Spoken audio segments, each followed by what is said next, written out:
ကျွန်တော်တို့ဒီတိုက်တဲ့ကွန်တက်တာတိုက်တဲ့ဖန်တာဖြစ်လဲdrone ပိုင်ရှင်ဖြစ်လဲရောင်ဂလာဒီကိုစီဒီချိန်မှာတော့တို့ရဲ့ပွဲစဉ်ကိုပလန်မိုးသွားနိုင်မလားဆိုတော့အခုချိန်လမ်းအောင်ထောင်းနေမှာပဲအားလုံးနဲ့တူတူကြည့်ရှုရမှာဖြစ်ပါတယ် match of the day ပွဲစဉ်စတင်လာခဲ့ပြီဖြစ်ပါတယ်ဗျာအားလုံးပဲကျွန်တော်အခုချိန်မှာကျွန်တော်ဒီပွဲကဘယ်လိုကြည့်ကောင်းလဲဆိုတဲ့အခုကောင်းကောင်းကြီးကျွန်တော် audience တွေလည်းသိထားပြီးပါပြီအဲ့တော့ကျွန်တော် reaction လေး share လေးတွေဒီchungမှာဆိုလဲကျွန်တော်ရဲ့ channel လေးတွေကို subscribe လေးတွေလုပ်ပြီးလို့ရပါတယ်လက်ရှိမှာကျွန်တော် dance တူတဲ့ solo family တစ်ခုအနေနဲ့ဂျန်ပတ်တန်ရပါပယ်လေးကိုစားတော့မှာဆိုဟန်နေနဲ့ကလည်း already ပတ်ပြီးစားပြီးလေတုံးဝင်တာလေးကိုဒီပွဲမှာလွတ်ပေးလိုက်တယ်ဗျာ ဆန်ဂျီရဲ့ famous page ကိုပဲကျွန်တော်အနေနဲ့ပြန်ပြီးတော့ view တော့စိုက်ရမှာဗျာနော်ဒီຢာတွေကတော့ရောင်ဂလာဒီကိုဘက်ကတော့ဆန်ဂျီနေတဲ့ famous page ပြည့်မရအောင်ဆိုရင်တော့ကျန်တဲ့အပိုင်းခြားတွေမှာတော်တော်လေးကိုတော့အနေနဲ့များနိုင်တယ်ဒီက KAC ရဲ့လုံဆောင်မှုရ Ali potential မှာဘယ်လောက်ထိများ potential တွေမြင်လာမလဲဆိုတော့ကျွန်တော်ကြည့်ရမယ်တော့ဆိုလိုက်ပုံတွေက damage တွေချမ်းမခိုင်းစီတယ်ပြီးတော့ focus နေရတယ် cover ပေးပြီးတော့ဒီနေရာမှာသူ့အနေနဲ့လေးရှောင်းလိုက်မယ်ဆိုရင်တော့မှအဲ့လို handing ကကျွန်တော်ဒီ plane တွေကြောင်းအောင်နိုင်တယ်အဲ့တော့ level 2မရှိတဲ့ plane တွေနဲ့ fast play ပေးရတဲ့ဒီ set မှာသူ့အနေနဲ့လုံမြောက်ခွင့်ရရှိသွားတယ်ဗျာ mana regeneration ရကတော့ခိုင်းစီတော့လောက်ထိတော့ mana ပြန်ပြီးတော့ရလာတယ်အဲ့တော့ regeneration လေးပါလေးအုံပြီးတော့မြန်မာ time ပုံစံတစ်ခုနဲ့ပြန်ပြီးတော့ရှိနေတယ်ဗျာလောလောဆယ်မှာ down prediction falcon ဘက်မှာတော့ကျွန်တော်ဒီ castle way ကျွန်တော်ကိုဝင်ကတော့ကျွန်တော်2-1နဲ့ရှိတယ်ဗျာကျွန်တော်ဒီနဲ့ကိနေအောင်1-2စီအဲ့ဒါ play ပြန်ပြောင်းထားတယ်ကျွန်တော် hammer migration balance dance တွေ combination တွေတခုကြားမှာခိုင်းစီ KAC ကိုလည်းရလာတယ်ဒါပေမဲ့လည်းအားကြမှာ contest ဖယ်အောင်ပြန်ပြီးချသွားသေးတယ်ဗျာ play no penny ကျွန်တော်နောက်ဆုံး pass လေးတစ်ချက်နဲ့ hero ကတော့တမ်းမြောက်သိမ်းပါတော့ PS နောက်မှာ level play ရပြီးခဲ့တဲ့ခါမှာ 5+ လေးပေးလိုက်ရင်တင်ကန်ကြီးဖြစ်တယ်ဆိုပေမဲ့လည်းဒီချိန်မှာ 5+ ကကူတော့တွားနေနေဗျာဟုတ်တယ်ဗျာအကျိတ်နေပဲနော်စလာကလေးကတသိန်းလုံးနေနေရတော့ river area မှာတောက်လျှောက်ဆိုလို့ဗတေရီကတော့ဆင်နှွှဲနေပြီဒီကနေ့ကျွန်တော်တို့ KAC ကတောက်လျှောက်ဆိုလို့ဟန်အောင်အန်နဲ့သုံးချက်လိုက်ပြီးတော့တီးတယ်ပြောစတဲ့ကိုင်းစီကိုထပ်တီးတယ် level play လေးပေးနေတယ်ဆိုပေမဲ့ mana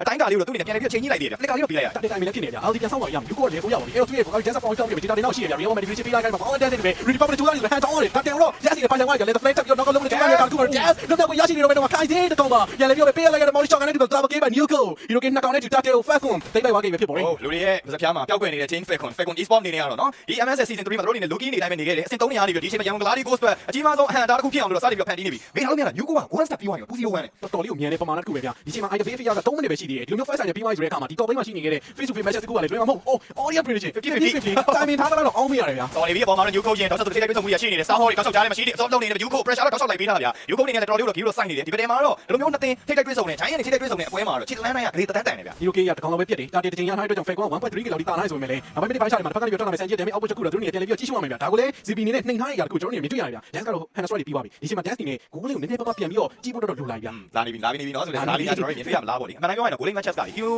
match ရပြန်ပြီးကြည့်မယ်ဆိုလို့ရှိရင် Sanji ကတိတ်မတောက်ဘူးဗျာ Xavier အဲ့လိုတောက်လျှောက်ဆိုလို့ poke damage တွေနဲ့ Sanji ကို pressure ပေးလို့ရတယ် Sanji ရဲ့ chain တွေပေါက်ကိုတော့နောက်ပိုင်းကျရင် bucket လိုမယ်အနေထားတစ်ခုဒီရောက်တော့ရောင်လာဒီကိုပြန်နေပြီးတော့ balance ချနိုင်မှာတော့ရမယ်လောဆယ်ကတော့ Falcon ရဲ့ဒါပူလီချက်ကတော့ရှင်းတယ် objective တွေကိုသွားမယ် billion ကို pressure ပေးထားတယ်ဒီຢာတွေကိုပဲတောက်လျှောက်ဆိုလို့မြင်နေရတယ် link ကတော့ Sanji ကိုတော့ bucket ပေးနေတယ်ပေးပါလေရမယ်ဒီကိုလည်းဒါလေး limited ကြည့်ရတဲ့လောက်ဆိုရင်မြင်မှာဇူရှင်ကအရင်သွားလို့မရဘူးခိုင်စီကတွက်နေသူမြင်မှာပဲနေနေရချိန်မှာတစ်ခါကနေပြီးတော့ဒီတောက်လျှောက် combination PS နေလိုက်နေတယ်တစ်ခါလောက်ထိတင်ရတယ်ဒါပေမဲ့ခိုင်စီလည်းတစ်ခါလောက်ထိတင်ရတယ်ဆိုပေမဲ့ကျွန်တော်ဒီ damage ကပြန်ပြီးတော့ကြည့်ရမယ်ဆိုရင်ပို့ပြီးတော့ PS ကပေးနိုင်တယ်ဗျာလောဆယ်မှာဒီ drop lane နေနဲ့ပြန်ပြီးတော့ format လာခဲ့အခါမှာရင်းလဲ battle combination ရောက်ရှိလာခဲ့ပြီဖြစ်ပေါ်တယ်ဂျင်းကတော့ကျန်တဲ့ damage တွေ physical damage တွေအကုန်လုံးအစောနိုင်နေဆိုပေမဲ့ PS ရဲ့ damage ကိုခံနိုင်ဖို့တော့တိတ်မတွေ့ရသေးဘူးဗျာ Dance တစ်ချိန်မှာလည်းကျွန်တော်တို့ရဲ့အကောင်းဆုံး jungler ဆိုတဲ့အချိန်တိုင်းကတစ်ခုထိကိုပြတ်သားထားတယ်ဆိုပြီးဒီချိန်မှာ objective နှစ်ချိန်လုံးတော့ Dance နေနဲ့သိမ့်ပိုက်ထားတယ်ဗျာ jungler နှစ်ယောက် clash ဖြစ်တဲ့ပွဲစဉ်မှာတော့ Dance နေကပို့ပြီးတော့ upper hand တော့ရထားတယ်ဒါပေမဲ့ young Gladi Ghost ရဲ့ form တစ်ခုကလည်းသွားပြီးရှိနေသေးတာဆိုတော့လုံးဝတိကျွန်တော်မိထားလို့တော့မရဘူးဗျာစောင်းတော့ကြည့်အောင်ပါပဲ purify ရ CP တကောင်ပဲပါတယ်ဗျာအဲ့တော့ကျွန်တော် Dance ရဲ့ဒီကျွန်တော် ambush သွားပြီးဝင်တဲ့ခိုက်တဲ့နေမှာကျွန်တော် 2 team စောင်းနေနေတဲ့ hand သွားပြီးရှိနေမယ်ဆိုရင်တော့ balance dance ကဒီကောင်တီဝမ်းနေတယ်ဗျာမိနစ်ပိုင်းခြားရပြန်ကြည့်ရမယ်ဆိုရင် continuous damage ဖြစ်တယ် fresh damage မဟုတ်ဘူးဖြစ်တဲ့ကြောင့်ဒီကောင်ပြတ်ဖို့အတွက်ကတော့နည်းနည်းလေးအချိန်တော့ယူရမယ်အဲ့ချိန်တွေတော့ဒီမှာတစ်ဖက်ကနေပြီး KS ကဒီချိန်မှာ first side ကိုထည့်ထားတာ ready ရမှာဗျာအဲ့တော့ balance dance ကမယ် level play ပေးမယ်ဆိုရင်တော့တန်းတီဖို့အတွက်ကမလွယ်တော့ဟုတ်တယ်ဘာမှလည်းကျွန်တော် CPU ကြည့်မယ်ဆိုရင်တော့ तू က Scalian Sky ပြီးသွားရင်တော့ဒီ feather နှစ်ခုလုံးတန်းပြီးတော့သွားမယ်ဆိုတဲ့ပုံစံမျိုး तू တင်ထားတော့အဓိကတော့ early game မှာ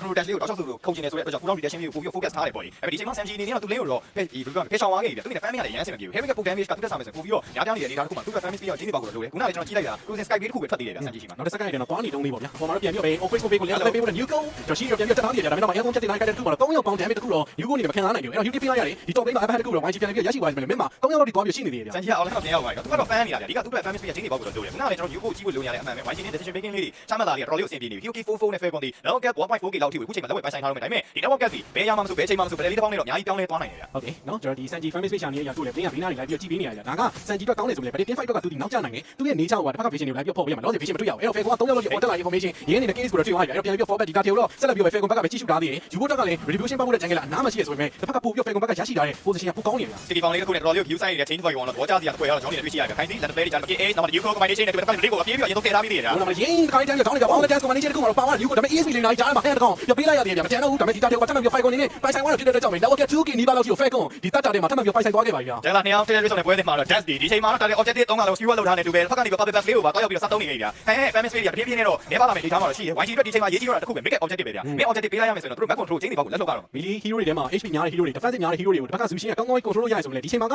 melee hero ဆိုပေမဲ့လည်း free ရည် damage သွားပြီးတော့ပေးနေတယ်ဗျာအဲ့တော့ free ကို leather flame နဲ့ light ပုတ်ဖို့တော့ကမလွယ်ဘူးလေသူပုံနေတယ်တော့ရှောက်မှာလေတစ်ဖက်က Yuko က one front နဲ့ပြန်ပြီးတော့ကုတ်နေရဗျာအဲ့တော့ vocal transfer form ပြောင်းလိုက်ဒီ melee range ကပြန်ပြီးတော့ဒါကျေဝါးလေပါတယ်အဲ့တော့ကျွန်တော်ဒီခိုင်စီဒီပုံမှန်တက်ပို့ပြီးတော့လုံးလုံးနိုင်ဘူးဆိုတဲ့ပုံစံအငွေ့တက်လေးကိုတော့သွားပြီးကြားရတယ်ဗျာ side lane တွေမှာဒီ defense hour တွေပေးရတာတို့ melee မှာလည်း giant နဲ့ဖြစ်နေတယ်ဆိုတဲ့ခိုက်တယ်မယ်အဲ့တော့ fan base တောက်ရဲ့ Sanji က battle combination စပြီးတော့ရောက်လာကြ Yuko တောက်ချောက်ကောင်းထိုးထားတဲ့ကြားထဲမှာတော့ရေဆုံးပြတ်သွားလို့ရှင်ဗျာ instant ပြတ်သွားခဲ့တဲ့အနေအထားလေးတစ်ခုဒီချိန်မှာ Falcon အနေနဲ့နောက်ထပ် second tower ကိုဆက်လက်ပြီး try နေပြီ Yuko က Vega Research ကြီးနဲ့တော်တော်လေးစိုးနေကြတယ် prediction ဆုံးနေနေကျွန်တော်ခိုင်စီ baby နေနေပဲကိုစင်ပဲ ကျွန်တော်ပေါ်တက်လိုက်ရတယ်ဗျာ နောက်မှဒီဘောင်းဒန်စ်ပြပေးလိုက်ဆိုလည်းဟန်နီနဲ့ဘယ်သူမှမပါဝင်လိုက်ခါမှာသူကသူ survive လုပ်ဖို့အတွက်ပဲကောင်းလိုက်ရတယ်ဗျာမော်ရီရှောကစတန်သာသူမိသွားမယ်ဆိုရင်အဲ့ဒီမှာနောက်ဝင်လိုက် damage တွေနေရုပ်ပေးရနိုင်တယ်ဒီချိန်မှာရတဲ့ခွင့်မျိုးကောင်းကောင်းတုံးချပြီး fair ကိုမျိုးလေးမရှိနေ fast down လို့ပါဒါပေမဲ့ပိုင်ဆိုင်သွားခဲ့တယ်ဗျာတော်တော်လေးကောင်းတဲ့ချက်ချက်ပဲဗျာလောကပေါ်ကြီးမှာဒီလို fast down ရလာတာဒီ YG တော့ပုံစံတရားတော်တော်လေးကိုကတ်ခဲသွားပြီဗျာပြန်ဖို့ထွက်တာလေ second down နဲ့အနည်းဆုံးပြန်ပြီးပြေးရမှာဖြစ်တဲ့ကြောင့်ဒီချိန်မှာ Hyuki 3လုံးတော့တက်ပြီးတောင်းရမယ်ဆိုရင် Mega Tower နဲ့ Inner Tower တွေကိုပြန်ပြီးတော့ YG နဲ့ပေးရနိုင်ကြရှိပါလိမ့်မယ် ဒီပွဲမှာ fair ကွန်သွားနေတဲ့ microwave အကုန်လုံးကတော်တော်လေးကိုတိကျတယ်တော်တော်လေးလည်းတက်ရတယ်ကျွန်တော် Gladiator စီနဲ့တို့ရဲ့လုံငို icon တိုင်မင်းကြီးကိုဖိခံထားရတယ်ဆိုတဲ့အရာမျိုးကကျွန်တော်တို့အတွက်မြင်သိရတော်တော်လေးကိုရှားပါတယ်ဗျာဒီအရာတွေကနေကျွန်တော် Gladiator စီနဲ့ဘယ်လိုမျိုးပြန်ပြီးတက်မှတ်လာမလဲဆိုတော့ကြည့်ရမယ်ခုနကတော့ Sanji ရှိမှာ Golden State လေးပါလေးကတော့ပြီးလာခဲ့ပြီကျွန်တော် Gladiator ကဒီ Law Objective 5မှာ upper hand ပြန်ပြီးရအောင်မယ်ဆိုတော့ Network က balance တော့ပြန်ပြီးဖြစ်သွားလိမ့်မယ်ဒါပေမဲ့ဒီအောင်မြင်သိရဖို့တော့ခက်ခဲတယ်ဘာဖြစ်လဲဆိုတော့ ZB လည်းတော်တော်လေး damage ဆုံးနေလို့ dance ကလည်းဒီချိန်မှာတော့သူ force spike ခုနကတော့ရောက်ရှိနေပြီ ခံကကျွန်တော် hybrid သွားတာဗျာနော်ကျွန်တော်ဒီချိန်မှာပြန်ပြီးတော့ blue point မှာပေါက်လာတော့ dance form ကြောင့်ပြန်ပြီးတော့တောက်ချောက်လိုက်ပြီးကြည့်တယ် Yuko မရှင်းပြန်ပြီးတော့နောက်မရှင်းနေတယ်ဆိုလေနော် distraction နဲ့ cancel ရတာကလည်းဝဲသွားတယ်ဗျာအဲ့ဒီမှာရှင်း manipulation ပြန်ပြီးတော့ထောက်လာသူ power wine နဲ့နေတူတယ်ရှင်းတဲ့ကောင်မှာချက်ပြီးဆုံးသက်သွားတယ်တကယ် lock ပြုံမှာ Yuki တွေပါတောက်ချောက်ဆို objective fight တွေမှာ unique fight ကောင် Yuki A4 တွေရတဲ့ခုနဲ့၄ကောင်တာစီပိုင်လိုက်တဲ့အခါမှာ network fight တွေနဲ့တက်လာမယ်ဒီ lock weight ကို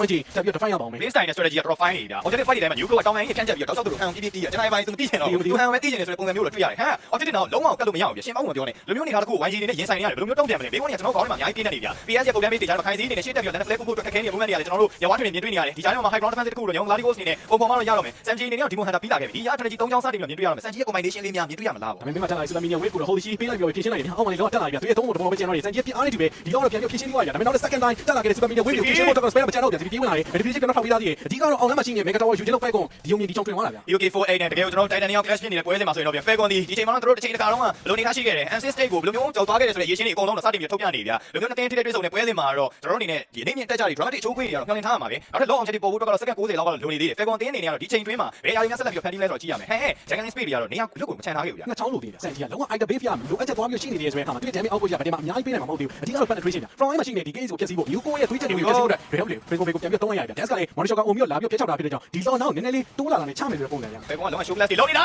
hand dance ကိုတော့သွားပြီးရှာပြီးတွေ့ရှိဝိုင်းဆိုတော့ dance hand နဲ့ထဲမှာတန်းပြီးတော့ထောင်းသွားခဲ့ရပြီ Falcon ပြန်ပြီး fall back မှလည်းရအောင်မယ် Sam Storm 2 man ပြန်ပြီးဖန်လာတဲ့ဂျားမှာတော့ပြန် back ကနေ Yuko တော့ဆောက်ဆို back slash တွေရိုက်ခွဲနေဂျားမှာတော့မှလည်း link အရင်ဆုံးတော့ပေးလိုက်ရပြီဗျာ ဒီမှာပြန်ပြီးတော့ကြိုးစားနေဆိုတဲ့မှာစံကြီးတောက်ချောက်ပဲကစားဖောင်ဂျာမှာလိုက်ရတဲ့ PS5 Crystal နောက်5တက်လောရရှိနေတဲ့ hand back တက်ပြီးတော့ရရင် telephone ပဲနေလိုက်တော့တောက်ချောက် Yuko လိုက်ပေးနေတဲ့ damage တွေတူပဲ fall back ကတော့ရရှိနေတော့မှကြာဒါပေမဲ့ PS တို့ဘာလို့ကတော့အနောက်ကနေ tower ချိုးတဲ့ damage မပေးနိုင်တဲ့ခါမှာဒီ tower တွေကိုတက်ပြီးတော့ယူဖို့တဲ့ fake ကိုသူ့ teammate ဓာတ်မစီလာတွေတော့ပြန်ပြီးဆောင်ဆိုင်ရအောင်မယ် ဒါပေမဲ့တော့ကျွန်တော်တစ်ဖက်က hand အနေနဲ့ dance ကိုအရင်ဆုံးရလိုက်တာဗလေအရင်ဆုံးစပြီး initiative အနေနဲ့စိတ်ပြီးလိုက်ရင်စကားစားတာ YG ကစကားစားတာဗျာ Falcon အနေနဲ့နောက်ကနေပြီး Yuko ရောက်လာတဲ့အချိန်မှာ Hiroki နဲ့ကောင်ပြန်ပြီးရလိုက်တဲ့အချက်သူတို့အားလာချက်ပဲနော် ဟုတ်တယ်ဘာဖြစ်ပြောကျွန်တော်ဒီလိုမျိုးစုံတစ်ခုကိုသွားပြီးတော့ချမယ်ဆိုရင်လည်း manipulation တစ်ခုတော့သူတို့နေအဓိကထားမယ်ဗျာခုနကလေအဲ့ဒီပုံစံတွေဝင်သွားတာ flicker လည်းမရှိဘူး sensor လည်းမရှိဘူးဆိုတော့ play ကဒီကမှာတေးဖို့လန်ကျွေးပြီးတော့ကျန်တာမရှိတော့အဲ့တော့ဒီမှာ distraction တွေတော့မှန်လိုက်ဝင်မယ်ဆိုတော့ဝင်လို့ရတယ်ဝင်မယ်လေတေးဖို့လည်းရိုင်းတော့ပို့ပြီးတော့ညားတဲ့ခါ redistribution ပေါက်ဖို့အတွက် manipulation ဖြတ်ချပြီးတော့ hand ကိုဖက်တာတော့မစဲမိဝိုင်းခါမှာ sensor ပြန်ပြီးတော့ dance ကိုမောင်းထုတ်တာပါသေးတယ် ဒါတပြီးတော့ immigration ပေးထားကြတာ hand နဲ့ insert ဖို့တော့ခက်ခဲနေတယ်ပြောမခိုင်းစီဒီမှာလေ Hiroki ရောက်သွားလို့ Yuko hand ချက်နေတော့တော့လောက်လိုက်ပြီး Jimmy ကိုတော့ fan နဲ့ခေါ်လိုက်တယ်ပဲ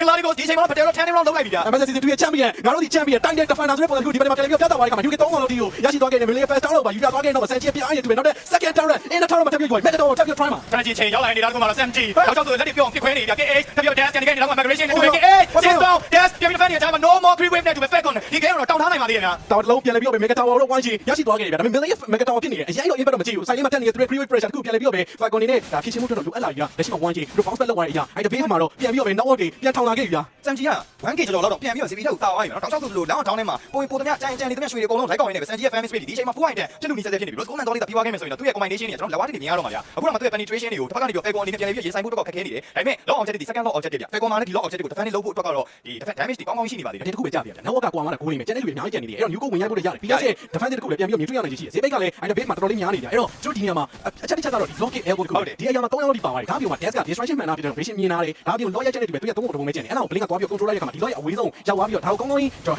handle လုပ်သွားခဲ့တာ 1G ဗျာ ဟုတ်ဒါဒီဟာတွေကတတိထားမှာဗျလူမျိုးပွဲစဉ်တွေမှာအဲ့လိုအမားလေးဒီလီအမားလေးတေးလေးအစားလုံးလိုက်လို့မရဘူးအဲ့လိုမျိုး elbow တက်သွားတဲ့အချိန်မှာကျွန်တော် Gladiator ရဲ့ player instant ဆိုလို့ဝင်လာခဲ့တယ်ဒီချိန်မှာကျွန်တော် objective ပေးလိုက်ရတဲ့အပြင်မှာရရှိထားတဲ့ network gap တွေအကုန်လုံးကပုံပြီလိုရလို့ကျွန်တော် Falcon နဲ့ဘယ်လိုမျိုးပြန်လဲပြင်ဆင်မလဲ map control ပါအကုန်ထုတ်ပေးလိုက်ရတာဗျ အော်ဘာဖြစ်ပြောကျွန်တော်ဒီ penetration အလေးပြန်နေပါပါလာပြီဆိုတဲ့ Sanji ဒီအဝင်ချော်လေးတော့ဒီတော့ထားမယ်ဗျာ mouse clock ဖြစ်နေတဲ့အခါမှာ blink ပဲဖောင်းတယ်ဒီ distraction နဲ့ပြန်လာလို့ရတယ်ဒါပေမဲ့ဒီ distraction နဲ့ဝင်သွားတဲ့အခါမှာတစ်ခါတည်းပြော stand တော့ shot ဝင်သွားပြီဆိုရင်ဒီက Huki ပြရတယ်ဒီစက်သွားပြီးဖြစ်နေလိမ့်မယ်ဗျာလောဆယ် KH vision လိုက်ပြီးပေါ်လာသူ3 man 4 man 2နေ vision တွေ့လိုက်ရတယ်ဒါပေမဲ့ Yuko တော့လိုက်ရပြီးရှာဖွေနေသေးတယ် အေးဟော objective တစ်ခုပဲကျွန်တော်တို့စောင့်ပြီးကြည့်ရမယ်ဒီဟာတစ်ခုတော့ရှိတယ် second 30ပဲလိုတော့တယ်ပဲတင်းဟာစပြီး initiative လုပ်တယ်ဆိုကြည့်ရမယ် KH တော့6လိုက်ရှာနေကြားရနေပဲ test အနေနဲ့တယောက်လောက်ကတော့အပါလေးတော့ခေါ်ချင်နေတဲ့ပုံစံမျိုးပဲဒီရောက်တဲ့ရောင် Gladiator ကိုနေကောင်းကောင်းပြီးတော့နားလေတယ်ဒီနှစ်တင်းလုံးကကျင်းတွေဘောက်ကို lock objective မှာပဲထိခိုက်ပြေဆုံးပါဗျဟုတ်အေးဟုတ်တယ်ပြေပြောဆိုင် just မိသွားပြီ distraction ပါသွားသူတော့ပြန်ပြန်ဝင်လာ Sanji ပြန်နေပဲ stand တော့ပြလာတဲ့သူဘောင်းနဲ့ dance ချမ်း Yuko ပါဝါရလေ flame တော့ပြေပြီးတူကနေပြေ flick တော့ကိုင်းစီးမလုံးတော့ရရှိ number 3 one ဆို situation မှာမျိုးကိုထောင်းသွားခဲ့ဗျာ SMG တောက်ချောက်ဆိုပြစ်ပြီးရိုက်ခွဲနေတယ်ဘက်ကနေပြီးတောက်ချောက်ဆိုလိုက်ထင်းနိုင်ချင် PS ပဒနာကပ်ဖို့တော့လုံးဝဖြစ်နိုင်တယ် ZB လည်းဖတ်မှလည်းတယောက်တည်းပဲညင်ပြီးတော့ကြံနေခဲ့တဲ့အနေနဲ့တကူ Semphore Protect ထားပါ hand migration တတရနဲ့ဘက်ကနေ SMG ZB လို့ပြန်လဲပြီးထိထောင်းလုံးလိုက်နေပဲဖုန်းနံပါတ်လောက်ထိပေးဆက်ထားတဲ့ fake ကိုဒီချိန်မှာတော့ defend လုပ်ဖို့တွေ့မလား SMG ကိုလည်းကလည်းအထိကိုပါဆိုချင်လို့ဝင်ပြီးရိုက်ခွဲနေတယ်ပဲ game number 1ကိုစတင်ပြီး lead လုပ်သွားတဲ့အတင်းကတော့ Young Gong Galacticos ပဲဖြစ်